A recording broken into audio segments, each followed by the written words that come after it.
రాష్ట్రంలోని ఆటో డ్రైవర్లను ఆదుకునేందుకు ఏపీ ప్రభుత్వం వాహనమిత్ర పథకం కింద 15,000 రూపాయలను అందించాలని నిర్ణయించిన సంగతి తెలిసిందే. ఉచిత బస్సు పథకం అమలుతో ఆర్థికంగా ఇబ్బందులు పడుతున్న వారిని ఆదుకునేందుకు ఈ నిర్ణయం తీసుకుంది.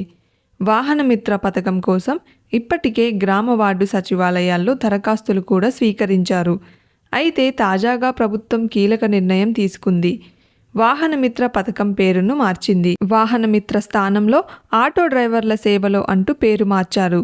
ఇప్పటికే గ్రామ వార్డు సచివాలయాల ఉద్యోగుల మొబైల్ ఫోన్లలో వాహనమిత్ర స్థానంలో ఆటో డ్రైవర్ల సేవలో అనే పేరును అప్డేట్ చేశారు. మరోవైపు ఈ పథకం కింద auto rickshaw, motor cab, maxi cab డ్రైవర్లకు ఏడాదికి 15,000 రూపాయలు ఆర్థిక సాయం అందించనుంది ప్రభుత్వం. ఈ పథకం అమలు కోసం ఇప్పటికే మార్గదర్శకాలు కూడా జారీ అయ్యాయి.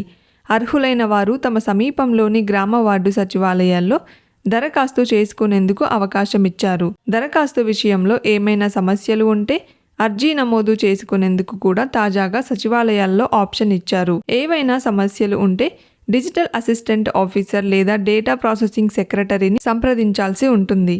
మరోవైపు ఆటో డ్రైవర్లకు ఆర్థిక సాయం తొలుత అక్టోబర్ 1వ తేదీన జమ చేయాలని ప్రభుత్వం భావించింది. సీఎం నారా చంద్రబాబు నాయుడు చేతుల మీదుగా ఈ కార్యక్రమం ప్రారంభించాలని భావించారు. అయితే ఇప్పుడు ఆటో డ్రైవర్లకు అక్టోబర్ 2వ తేదీన ఆర్థిక సాయం అకౌంట్లలో జమ చేయనున్నట్లు తెలిసింది.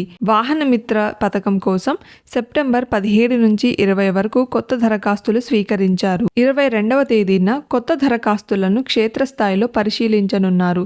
వెల్ఫేర్ సెక్రటరీ, ఎంపీడీఓ, కలెక్టర్ పరిశీలన అనంతరం దరఖాస్తులు గ్రామ వార్డు సచివాలయ శాఖ అధికారులకు చేరుతాయి. సెప్టెంబర్ 24వ తేదీన తుది జాబితాను ప్రచురించిన అనంతరం అక్టోబర్ 2వ తేదీన ఆటో డ్రైవర్ల బ్యాంకు ఖాతాలలో 15,000 రూపాయల చొప్పున జమ చేయనున్నారు. ఈ పథకం కింద అర్హులెవరో ఇప్పుడు చూద్దాం.